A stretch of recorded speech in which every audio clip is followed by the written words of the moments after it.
Hello, everyone, and welcome to this episode of Hardcore Human Design, the podcast for all things human design related. We are diving into yet another part of the shadows today, but first let me introduce you to Celestina on the other side of the world. Hey guys, it's been 10 months. I hope you know what our voices sound like by this point. So, hey. 10 months? We've been doing this for 10 months?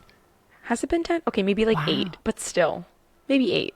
Yeah, but I'm proud of ourselves for keeping this going so consistently, even though we've had a few bumps in the road sometimes. But yeah, we managed to keep it up consistently. And we're still doing it with today's episode. Still doing.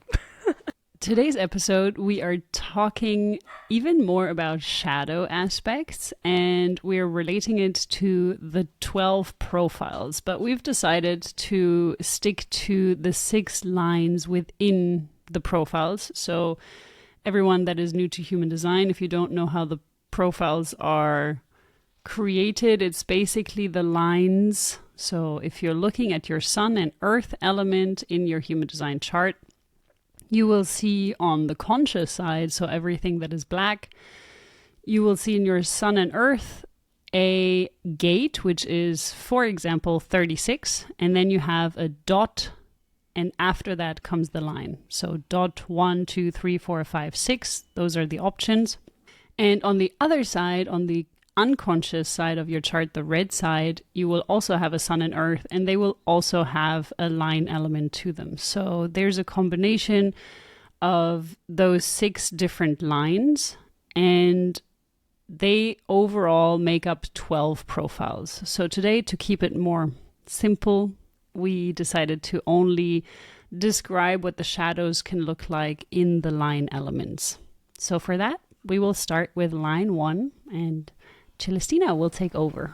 Yeah, I'm actually really happy that we're doing it by lines, because initially I was like, all 12 profiles, that's going to be a long-ass episode. But then Miko was like, no, dude, just the lines. I'm like, you know what? Yes, just the lines, and then you guys can DIY it. So we are starting with line 1, the Investigator. I'm currently in my 1-3 phase in my Saturn return, so I can only a little bit relate to this. But the Investigator, this line in theory, in actuality, goes deep into things, right? Like wants to know all of the details. The shadow aspect of it, though, this person can feel as though they're inadequate. There's maybe a bit of insecurity around the knowledge that they have, or over preparation for something. But the potential that they can achieve comes out of having that strong foundation. So actually doing the research, learning about the things, knowing about the things, and then just kind of trusting in yourself that you have that knowledge within you to be able to share it out into the world.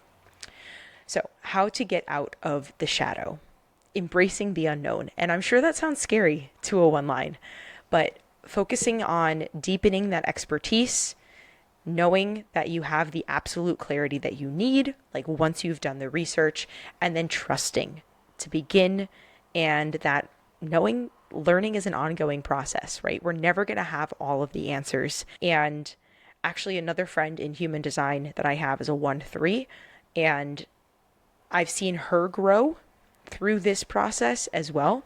And it really is just having a trusted person to try this out with. I think that that's a really big part of it. If you need to present to a larger group of people, maybe doing it in front of a friend first, with minimal judgment, can be really helpful in this process. So the line 1 is all about having this solid foundation and having a need for that deep-seated security to be able to fulfill understanding and that gaining of knowledge. And then you'll be able to explain it out when it's kind of pulled out of you. But essentially, like, the Investigator within its name is someone who's amazing at research, who is going to deep dive because they're truly interested in it, right? So it's going to be on a topic that you're probably super stoked about, and then you're just going to go down that rabbit hole and learn any and all of the things that surround it. and probably also retain it, even though you're not recognizing it, maybe outwardly, that you are retaining that information. Let's break down some more of these shadow aspects of the line 1 a little bit more in depth. So the fear of inadequacy, this can arise from feeling that you don't know enough, you're not prepared enough. Whenever you are shoulding, not shitting, shoulding on yourself, that's when these shadows come up, right? So if there's I'm not prepared enough, I should know more, the fear of not having all of the answers in that moment or being caught off guard, making you feel like you're not an expert in the topic, all of these things can create this endless loop of needing to feel prepared, needing to do more, or could in turn lead to procrastination, right? So that fear of inadequacy piece popping up. The next shadow piece is isolation. So because you may not feel prepared to share, again, you may be procrastinating on sharing about something, and then that can lead you down a path of isolation where you're just keeping yourself from others, you're withdrawing, you're studying rather than taking part in sharing that knowledge, sharing in social situations because of the fear of sharing or the fear of not knowing enough. And then this can lead into an imbalance between the inner knowledge that you have and your outer life, right? Kind of becoming a recluse or a hermit. Next is paralysis by analysis. So the fear of exposure or worrying if you don't know everything, what's going to happen. I think the best thing here is to, if you are presenting and you don't know the answer, rather than feeling, oh my God, they've caught me off guard, what am I going to do here? What I've found to work is just saying, that's a really great question. Let me look more into that for you and I will get back to you. I feel like that can be a really good way if you are in the moment speaking on something that you are very knowledgeable about, but you don't know about that one specific thing. That can be a really good way to circle back to it because you know you will do a really good job researching it and then you will be able to relay it back to them once you do have that knowledge. Yeah, so rather than hyper-focusing, over-analyzing situations, that can be a really good opportunity to kind of turn it around rather than missing a speaking engagement or missing an opportunity like that. Thoughts on this so far, Miko? I think you've done a really good job also giving some examples of real-life situations or real-life cases as to what helps a line 1 move out of the paralysis of or the shadow aspects of line 1 and keep going. I like it. All right, cool. Let's keep chugging along then. So there's so much potential for a line 1. Again, you are the investigator. You have all of this knowledge to share, and knowledge is power, as said by Schoolhouse Rock back in the day. So the greatest potential of a line 1 is the ability to build this strong foundation through deep research, through understanding, not just conceptualizing, but also being able to reiterate it and explain it in a way that others can understand as well. When you can embrace this natural ability and desire to investigate, you can truly become an expert within your field, contributing to the wisdom and the stability of the collective as a whole. So the next aspect of potential for a line 1 is having a secure base. So creating security not just for yourself, but also for others. And this understanding can help establish a foundation so that you personally can build upon, and then also have that bedrock so that you can share that knowledge with other people in your community, in your team, and just really feel secure in the information that you have, that you've built, and that you're sharing. So how do we shift from the shadow to the potential within this line? The key to shifting is recognizing when the desire for knowledge is becoming restrictive. So instead of letting fear or inadequacy dominate, those who are line 1s can learn to take action based on the knowledge that they've already accumulated. So trusting that you know enough and moving forward and taking that next step, even if it's a baby step, is crucial to being able to overcome the analysis by paralysis, the fear, oh my God, am I prepared kind of feeling. So there are some exercises that you can do. So you can do a taking the leap exercise. Ideally, the goal here is to move past the fear of not knowing enough and then into that stage of action where you're actually sharing. So some steps that you can take. write down a project or a task that you've been avoiding because you don't fully feel prepared to do so. List the things that you already know about it and what you've already researched, and then set a timer for 15 minutes and take a small action on that project. It could be making a phone call, drafting an email, outlining the next steps, right? Just one tiny baby step in the right direction. And then reflect. Did the world fall apart because you didn't know everything? More often than not, you'll probably find that you were far more prepared for that one tiny baby step action than you thought you were in the beginning. So all of this summed up is line ones. You've done the research. Have faith in yourself. Share with someone that you trust. And then you can take those bigger steps and share with a broader audience if that feels comfortable. But also kind of step outside your box a little bit because your knowledge is really valuable. Yeah, very well done. Every time I hear analysis paralysis, I have to think about the Big Bang Theory. There was an episode of analysis paralysis. There was. So, no, but very good. I like the exercise. I like the content, the advice. And I hope all the line ones out there that this has helped you. If you as a line one or if you are also going through a cycle like Celestina, for example, having the line one energy, it means that you're going to spend more time doing things that are of the line one energy. It doesn't mean that you're becoming a line one. Celestina is still a 6-2 and will always be a 6-2, but she does have the influence of the line one, so she may have a tendency to dive more into studies or dive deeper into certain topics and really investigate more. Also maybe feeling like she needs to do that to feel safer.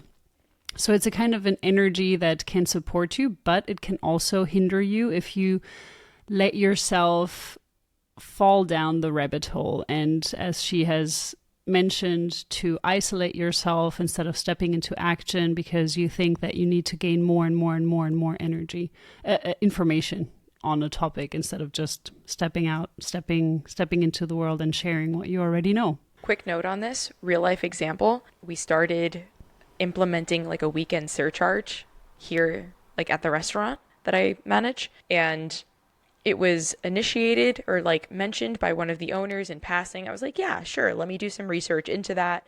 Actually saw that another cafe down the street ended up doing it on the weekends.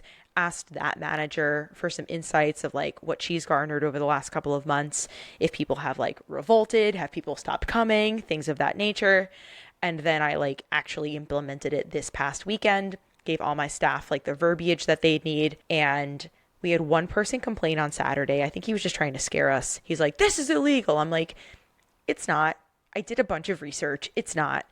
But so like I full sent, but that one comment made me go back into researching. And now that now that I've like gone through this and resaid everything that like we've just gone through with the one line, I'm like, dude, I sent it, like full sent. I did it. I was prepared as I possibly could be for this. It's not illegal. He scared me, and I ended up doing a little bit more research yesterday, but now I'm like recognizing that it's totally fine and I can continue to full send on this and people won't get pissed off because it's unfortunately normalized here because of how minimal the profit margins are for a restaurant and how high wage costs are for a restaurant here. So that was a completely different tangent, but thanks for letting me share. Of course, yeah. I think those real life examples are what people can relate to. And it may just give an impulse, it may just give an idea or a better way of applying certain lines. When I started with human design, I always loved to look at, celebrities' profiles or really understanding how other people are going about, or even in my family and friends circle, how I see the characteristics that are showing up in their human design chart, and I see how they express it in the world. So to me, real life examples are always best. So yeah, the Hermit, line 2. So Celestina and I are both 6-2 lines. And so we can very much relate to the hermit energy. And we do have times where we want to hibernate and we want to be in our own space, but we need to be mindful and careful that this doesn't take over, because a line 2 has a tendency to just curl up and stay in their own little cave and do their own thing. So in the example that we gave in the profiles was this house, and the line 2 is standing inside of the house painting a picture, and they can't see that everyone else outside of the house is staring at them through the window. But people outside are staring and looking at that line 2 painting that picture, and they have then the ability to call them out, maybe knock on the door and be like, hey, can you maybe paint a picture of my dog, or paint a picture on my walls at my home, or something like this. The line 2 waits for a call to show their skills, show their potential. But when that call is not coming, we have a tendency to just, lock the door, maybe even close the curtains, not showing what we can do. And that can be very detrimental, because it's a vicious circle. You just dig yourself deeper and deeper into that hole. And you really need to take care of your own energy, because if you're not showing what you can do, if you're not showing yourself to the world, you're not stepping out, no one is going to know what you can and cannot do. So how is someone supposed to know how good you are at coding, or at website development, or at photography, or at yoga, or at whatever it may be, if you're just doing it home alone by yourself without putting it out on the internet, or going in the park and doing yoga, for example, or in a yoga studio, or I don't know, those are just some examples of how you can show your skills without being in the face of people. You know, there's times where people are just shouting it from the rooftop, and that's not what a line 2 is about. A line 2 does their thing, they do their thing, but it's not about being in your face about it. It's more of you share what you do, and by accident, if you love what you do, someone will stumble upon it and be like, okay, yeah, I need that in my life. This needs to be seen by the world. Something along those lines. But this can only happen if you're doing things that you love to do, and if you yourself are in a high vibrational energy, because no one is going to call you out to share your gifts if you're low and if you're in a bad mood all the time. And so, self-care, very important for a line 2. And then the other thing for a line 2 is also when you're deciding to get out of that shadow of resisting to be seen, denying your natural talents is another thing, or just isolating yourself. You need to first wait for the right invitation.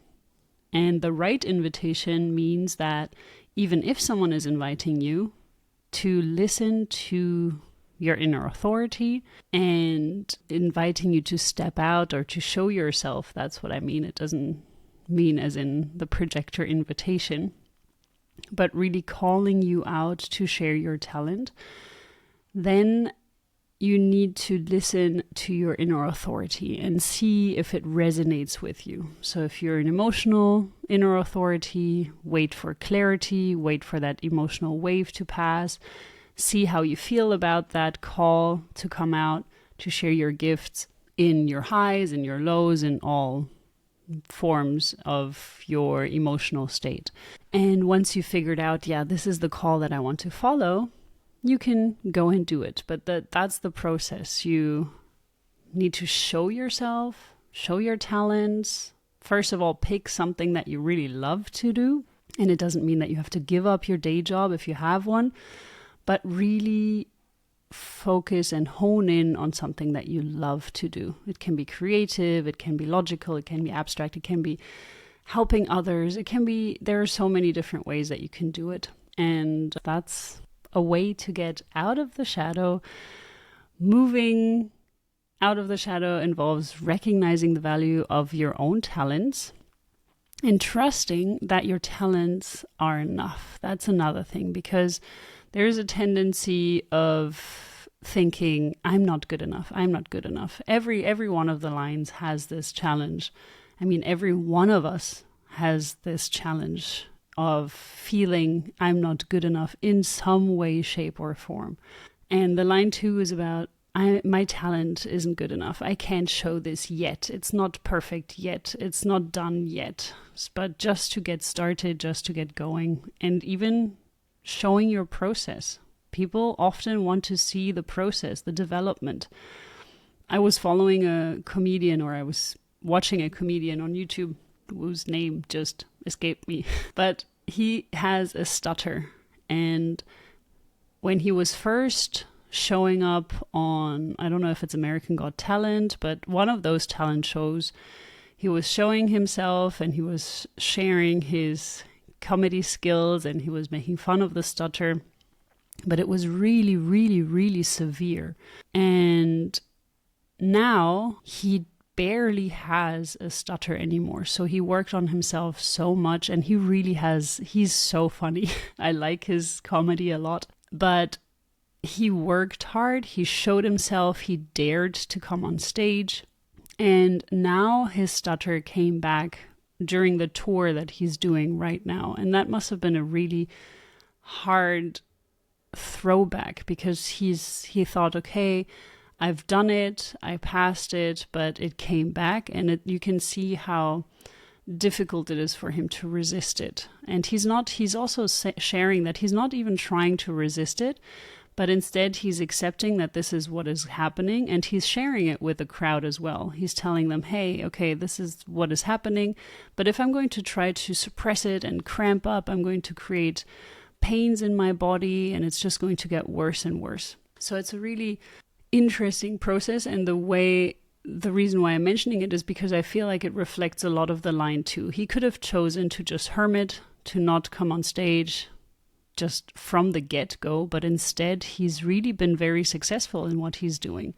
I don't know if he's a line 2 or not, but it's a nice example in my opinion. So the exercise that you can do to overcome the shadow as a line 2 is honoring your alone time. What I mean by that is that you need to distinguish between productive solitude and isolating behavior. When you're choosing a skill that you want to hone in on, that's why I'm focusing so much on you need to love what you do. And I see a lot of individuals who are just scrolling on social media by now, and it's all about consumption. It is, what are other people doing? So when you're scrolling on your phone, on TikTok, on, I don't know, listening to podcasts as well, just consuming content, reading books, watching movies, you're not being creative. You are a consumer, but you're not stepping into your potential. You're not stepping into your creativity. And I think everyone needs to find something that they really love to do, to create, to let out that creative energy, and to learn to be bored again sometimes, because that's where all of this creative power is, in boredom. That's where you start to be like, okay, what can I do to get out of this boredom? So the steps that you can take is that each day, just dedicate only 15 minutes to being alone without distractions. No phone, no TV, no radio, no music. Okay, maybe some music, but doing something with the music. And I'm saying maybe music because there are some individuals in their human design, they can't live without music, and they can still produce while having music on. I had a client, she was an artist, and she had the music out loud on blast. She was always moving. She was rolling on on roller skates through her house, and she was painting. And this was just what she needed. She had so much energy and she needed music. So during this time, however, with music or without music, notice how you feel and see how, do you feel recharged or do you feel isolated? And the isolation is connected to fear. So you can choose to spend your alone time recharging, doing things that you love, or is it more of a numbing and escapism that you're practicing? So while doing social media and watching movies and all of those things, if you're doing it obsessively, it's an escapism. I'm not saying that listening to a podcast here and there, watching a movie here and there, that's a different thing. But if you're just filling your day with that stuff all the time, you're constantly distracting yourself. You're escaping something. And it may be that you're escaping your own life. You would rather live in different kind of realities, but you don't really like your personal real life reality. So just reflect on that, see what is happening, and figure out something that you love to do that nurtures your soul. And this can be art, this can be meditation. It can also just be simply resting. And write down the activities that really contribute to your well-being. That's the first day. On a separate day, reflect on when you've isolated yourself because you were avoiding being seen or engaging with others. Understand the difference between the moment that you're isolating yourself to get away from people, to not be around people, and the other day of when you were really doing something that you loved to do. Because those are going to give you very different kind of energies. When you're just isolating yourself, just numbing yourself by doing things that are not creative in nature. And creativity is a wide span. Doesn't mean that you're only doing art. It can be music, it can be coding, it can be painting, it can be walking in nature or connecting with nature. It's still a creative process. It's just that, or I would probably say more of a flow process, more of a, what fills your cup, what makes you feel good.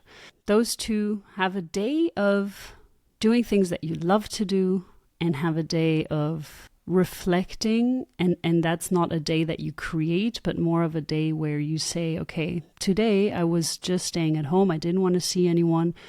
And I did this because I was numbing myself or because I was worried of stepping out.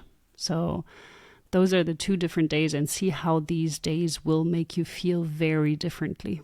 Would you like to add something to the line too? Do you have any moments where you felt that way? Yeah.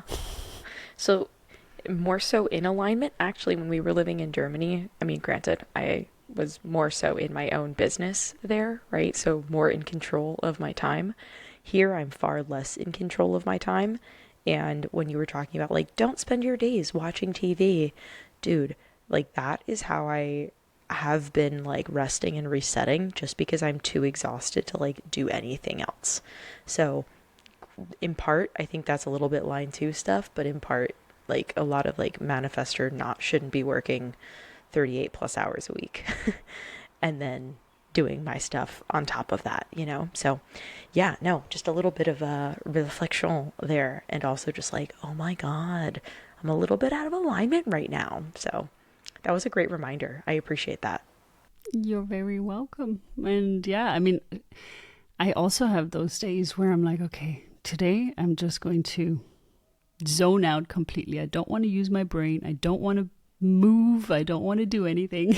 It's just that when it accumulates, when it becomes a routine for you, this is when you need to snap out of it and be like, okay, I need to change something in my life so that I'm happy getting up in the morning, that I'm happy doing things outside. And even just if you love doing a creative art form, for example, if you like pottery or painting or something like that, then join a place that is motivating you to come out, to just do art with other people, do music with other people, do sports with other people. And it doesn't have to be a group sport, but more of a dedication of, okay, may not want to go outside today, but let me just go.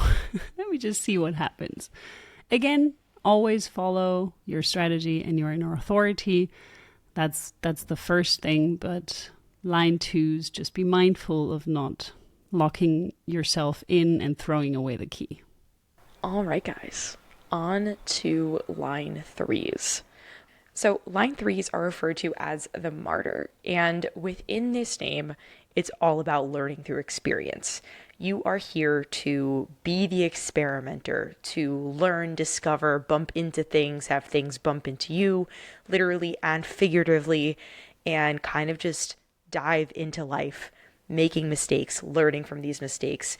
It's this journey of trial, error, and kind of being there for the process, being there for the experiences, and then gaining the wisdom from these experiences to be able to share with others and relate better to others.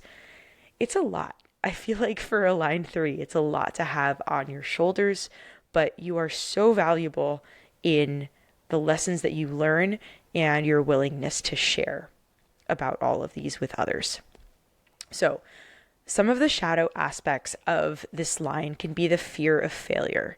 You are literally here to knock yourself down and get yourself up again. But I understand that the fear of failure can cause you, or can cause a line 3 from being, or can cause a line 3 to be risk avoidant, or can cause you to not try new things, right?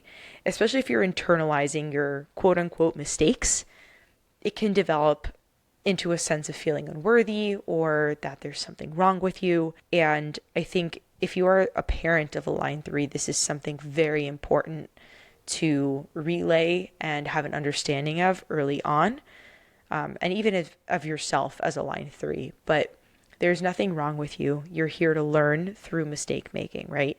And I think as long as you can foster within yourself and within your kiddos that sense of, okay, cool, we just learned a different way to do something, or we just learned how not to do this, it's okay. If you can foster that mentality, I think that that's going to be really helpful in shifting from the shadow to the potential part of this line. So frustration and repetition can be another shadow of this line. So the trial and error process means that a line 3 has to often repeat what they've done, learn what works, and try and experience it again. But in the shadow state, it can be really frustrating to feel like you're just kind of stuck in the spin cycle of making mistakes rather than realizing each step is actually a piece of growth. I feel like this can be especially frustrating for a generator type who, maybe even an MG who's a manifesting generator who is very used to doing things quickly. Doing things quickly with a lot of mistakes can be very frustrating. So it's just important to understand what the shadow can feel like in this state. And then one of the last shadow aspects is the over-identification with the struggle. I feel like this happens with a lot of different aspects of human design. We get hyper-fixated on one point and we're like, oh, that's just me. Whatever, like I'm a projector, I'm not going to call you back. Or, oh, I was waiting for the invitation. Or I'm a manifester, I'm here to just do the things regardless of if I'm getting the download to do it or not, right? There's an over-identification with a lot of aspects of design, and that can also happen with a line 3 in the shadow aspect of it. You can over-identify with the struggle. Just be like, oh, yeah, well, it's going to be hard for me. Like, that's just my life. Yes, it is part of your life. However, detaching from that negative narrative around the experiences can be really important so that you're not seeing yourself as a victim of your circumstances. So that you're not seeing yourself as a victim of your circumstances within that over-identification. So the potential side of things, right? So we just went through the frustration and repetition piece, the fear of failure, and the over-identification with the struggle as part of the shadow. The goal is to be within the potential piece and having the wisdom through your experience. So like I started this off with, is your wisdom comes from your lived experiences. And unlike the theoretical knowledge of like reading it in a book, you're learning by doing it. And the insights that you've garnered from all of those experiences are so important because they're rooted in real world experiences and real world application. And that's what you're here, that knowledge that you've gathered is here to help others explore what works and what doesn't work. And you're going to be a really important, I guess, liaison of that information for the other. The other piece of this line's potential is resilience and adaptability. I mean, you gotta be resistant, or rather, you gotta be resilient when you're, whether it's metaphorically or literally falling down, you gotta bounce back up, right? And that is what like the essence of the 3 line is. Learning to be able to pivot, learning to be able to adapt, and facing every challenge with this mindset of, okay, cool, this is one small step getting me closer to the right answer or the answer that works for me. And this is also going to make you really capable of navigating uncertain terrain and being courageous and kind of creative and a little bit crafty with how you do things, looking at things from a different angle, if you will. So shifting from the shadow to the potential is essentially just recognizing that your mistakes are not a personal failure. They are your superpower, really. Oh, wow, I haven't used that word in a while. I used to use superpower a lot when describing like the essence of people's design. But it really is like your superpower is learning by doing, living the journey of trial and error, and then being able to share those valuable insights for yourself and for others on the other end. So the exercise to get you from the shadow to the potential and overcome this is reframing failure. So the goal here is to kind of just shift the perspective of failure from something negative to something valuable. And the steps to be able to do this: 1, make a list of perceived failures or mistakes that you've made in the past.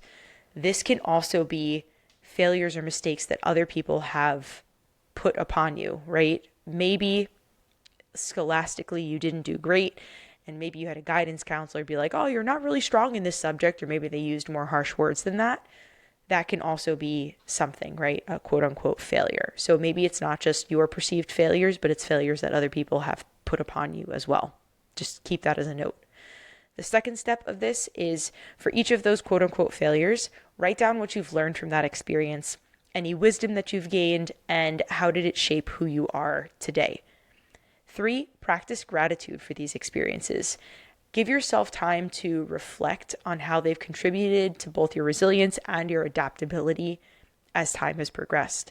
So this exercise as a whole, though, is the goal is to reframe that idea of failure and turn it into a celebration rather than feeling like you aren't enough. I feel like that's kind of what the shadow aspect of all of this breaks down to, is not enoughness when you are just enough you.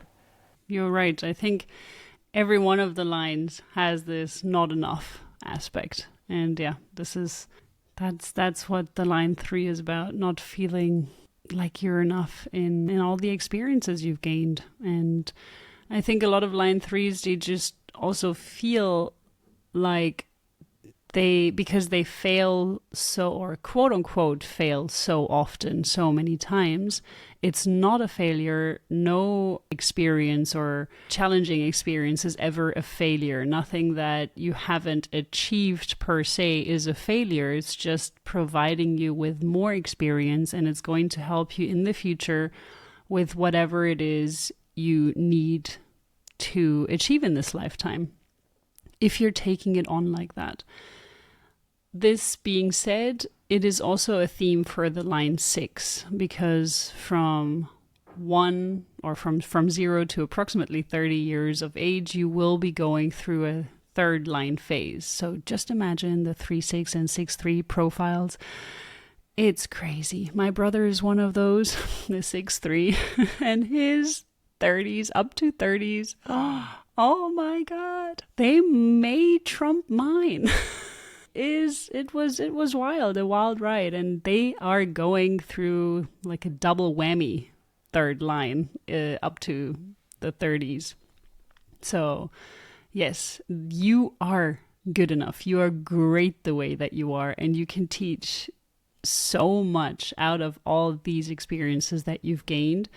as long as you're seeing it in a positive light. You really need to switch your perspective if you think that the world is always providing you with challenging situations and this is so horrible and why me, why me, why me. You need to get out of that mindset, because if you stay there, you're going to really feel miserable very, very quickly.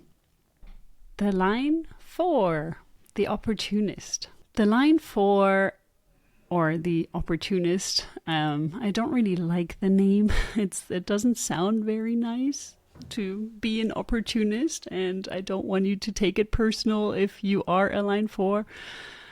It can sound very, very, very harsh, and the reason why it is connected to the opportunist is because it has a bit of a line 1 theme to it. So it needs a solid foundation, but in a different way. So we have now stepped into the upper trigram. If you know human design, you know what that is. If not, it's not that relevant right now.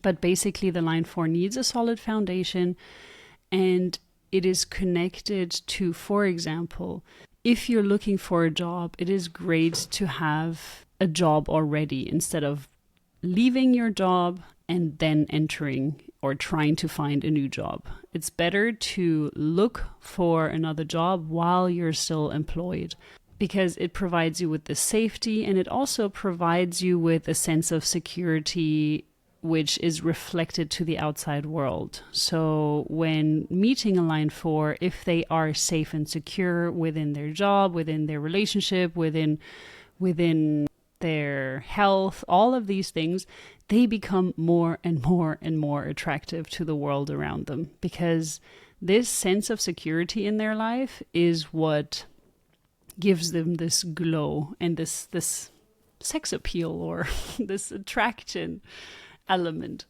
So yeah, the line 4 shadow is fear of rejection, because the line 4 is very much connected to relationships and close community. It's not about the big collective, it's more about your tribe, the people that you love and care about, the people that are very close to you. That is what a line 4 is about. And a line 4 is about networking within this space. So if you are looking for a job, if you're looking for a partner, if you're looking for anything, it's great to first start either promoting whatever you're looking for within your friends and family circle, or looking for it within your friends and family circle, because line 4s, that they just work best in that surrounding or situation. So fear of rejection can be a big theme within the line 4. Another one is holding on to unhealthy connections, which is further increased if you have an undefined spleen. Then codependency can be a very big theme in the line 4/undefined open spleen. So the potential that is within you is building a supportive and genuine network. You can surround yourself with all kinds of people, but if it's not genuine, if it's not really made out of love, it's also not going to benefit you. You're not here to have superficial, quick connections. That's more of a line 5 theme. And no, it doesn't mean that all line 5 themes have superficial connections, but it's more of a line 5 is an external networker. They meet people on the train, in the cafe, in restaurants, in the streets. Line 4 is, as I said, a tribal aspect. So the way to get out of the shadow is to seek connections that uplift and resonate with your true self. So really seeking connections that uplift you and resonate with your true self, authentic relationships, where you need to be vulnerable for this aspect. If you're not going to be open about who you are, vulnerable about who you are and what you like, what you don't like, you're not going to create authentic relationships. And this is really what is going to make you feel energized and support you on your life path. So really find a crowd that aligns with your values to live a life that feels supportive and aligned with who you are.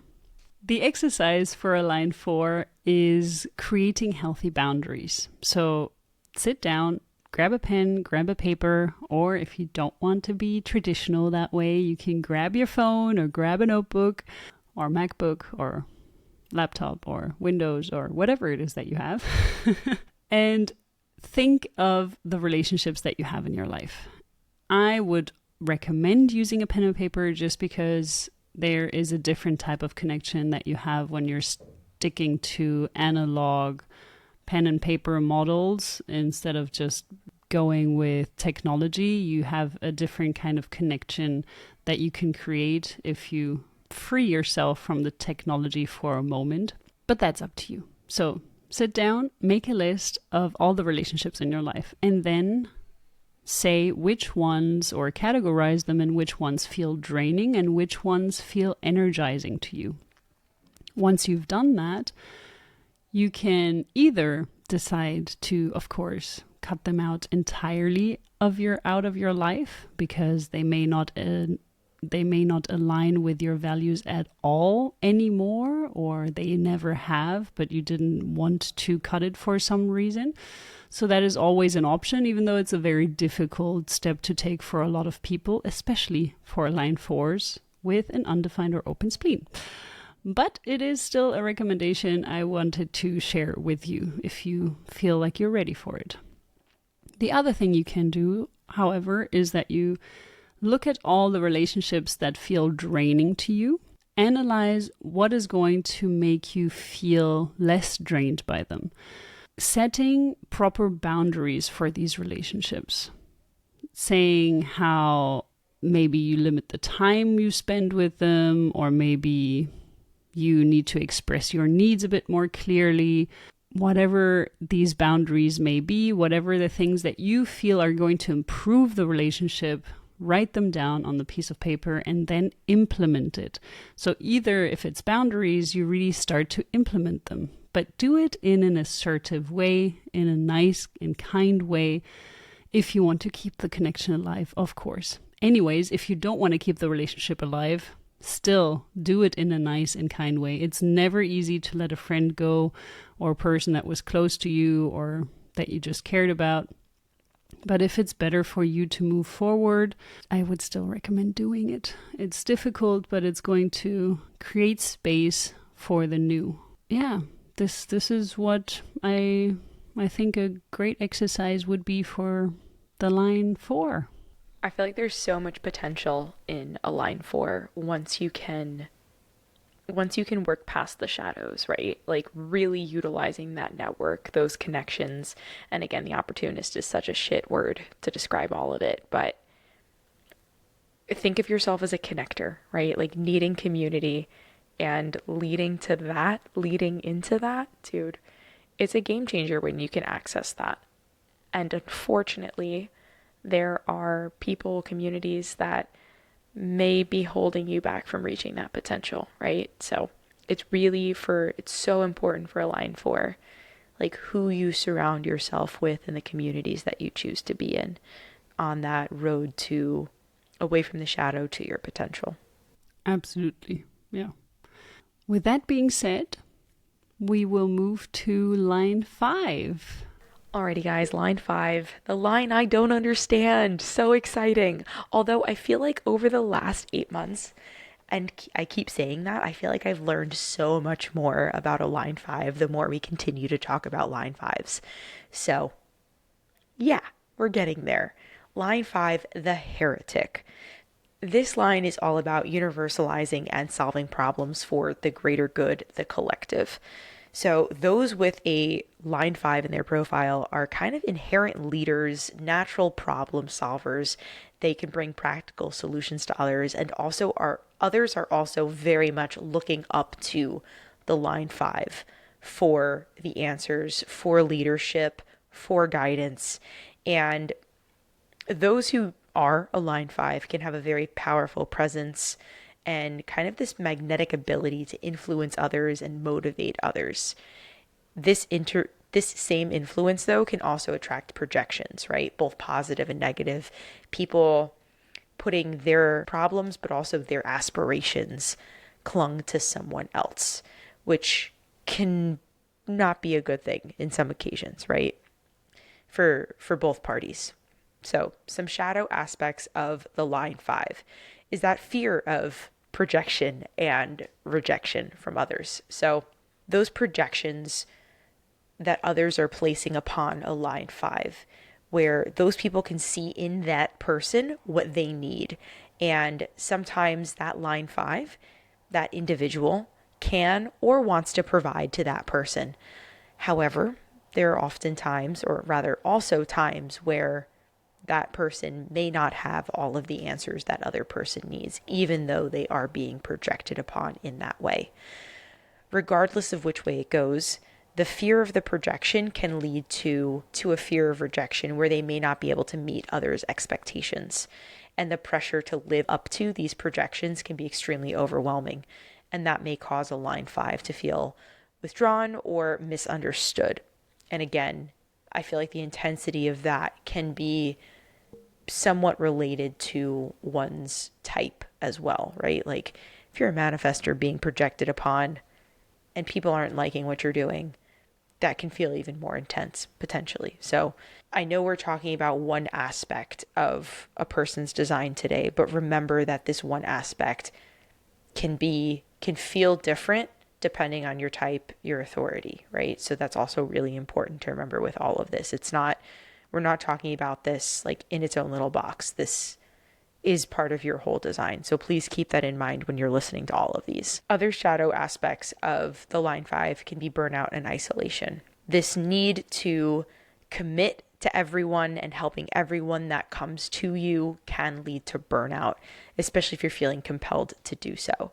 And then overcommitting to solving other problems, taking on more than you can handle. And that can also lead to burnout and isolation when you're trying to avoid that pressure. And then lastly, avoiding vulnerability. So fear of not living up to expectations. Again, the not enoughness comes back into play. And those with a line 5 may try and avoid vulnerability. By that, you can put up a facade to protect yourselves from the criticism. But if you recall, looking at the upper trigrams, right? Miko mentioned and alluded to that earlier.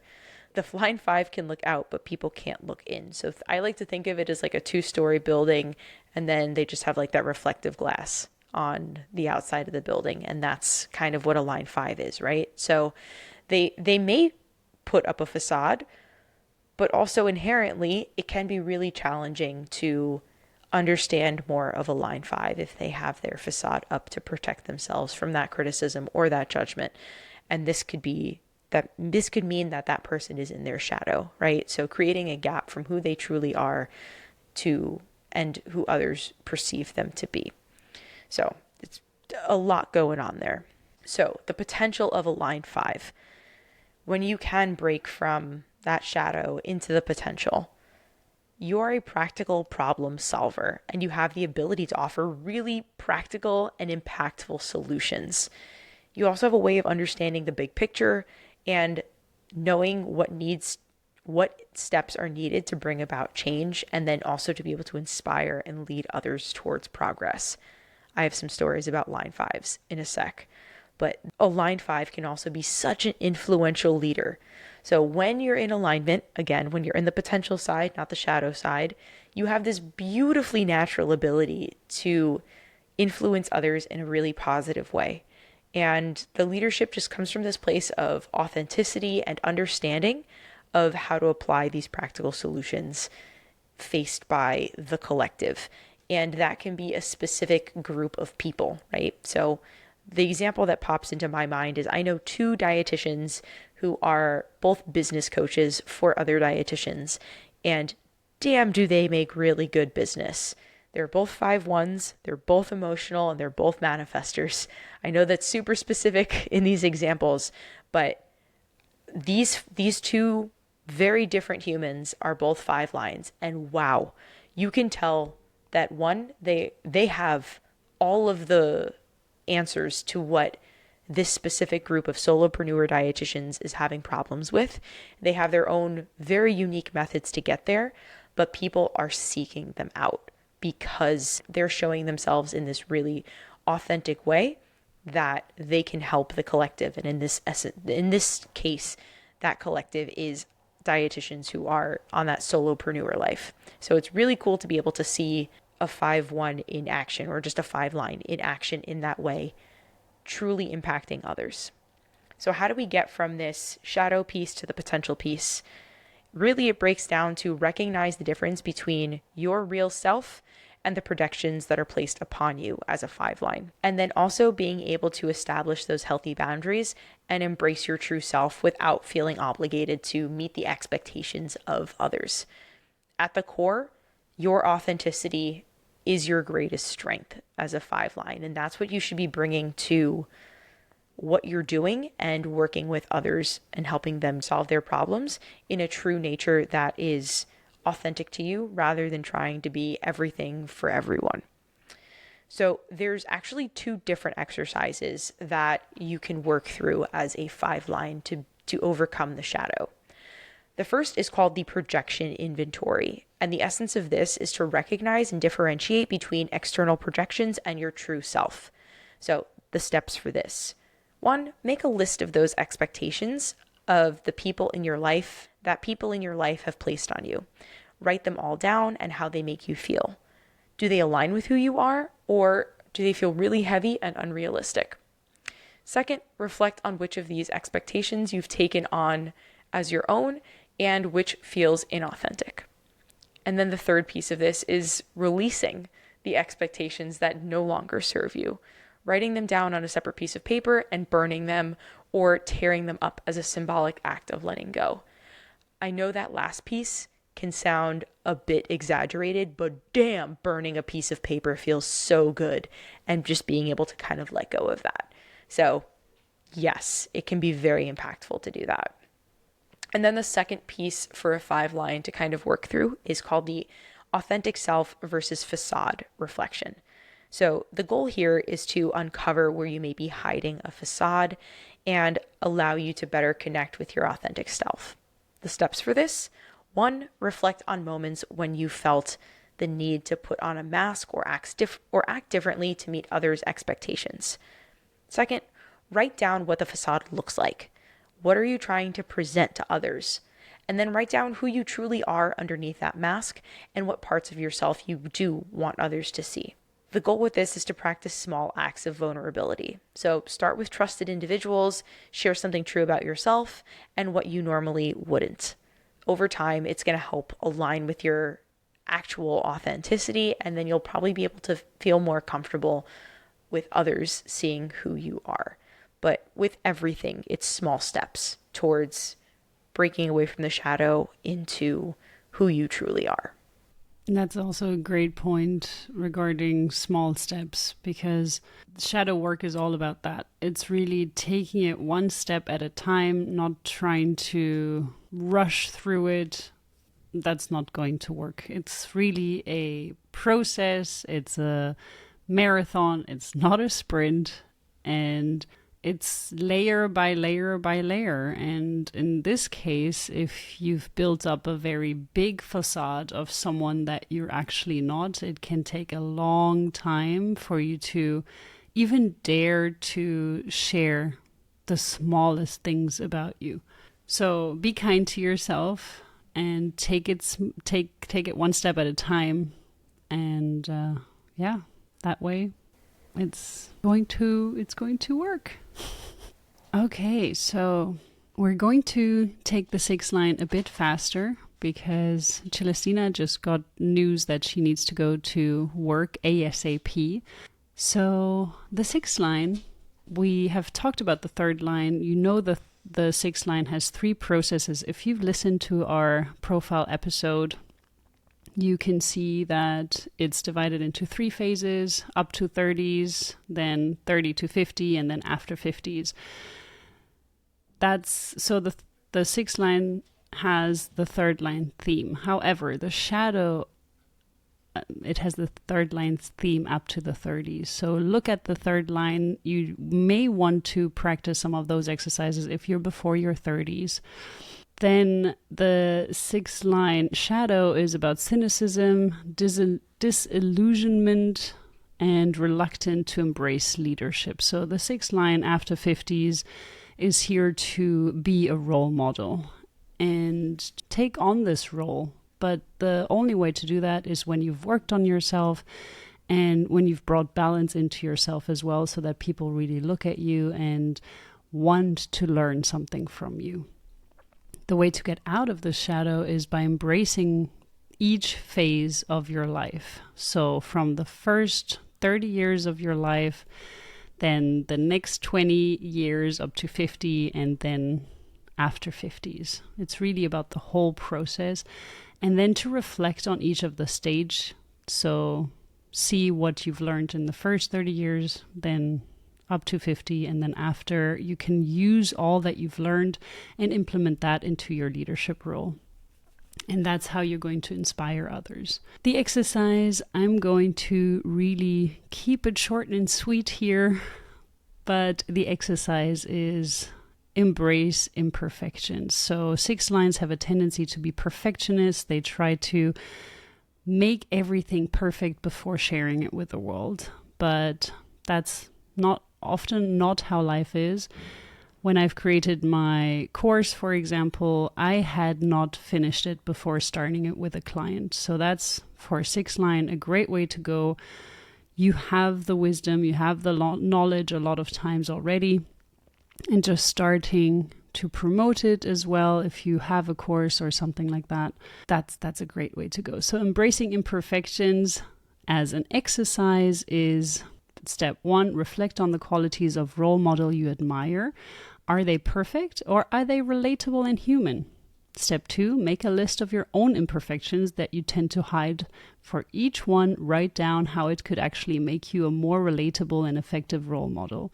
Step three, practice sharing one of these imperfections with a trusted friend or community. Notice how this vulnerability strengthens your connection with others and makes you feel more authentic. This is one of the exercises that you can do as a six line. I know that was very fast, but we don't want to keep Celestina waiting. And I still believe that this was a good exercise for you to practice if you're a six line. Sorry, fellow six lines, that was rushed. My most sincere apologies. All good, all good. Thank you for being with us here today. And thank you for listening. And I hope you have a great day. Thanks, guys. Great. Bye, everyone.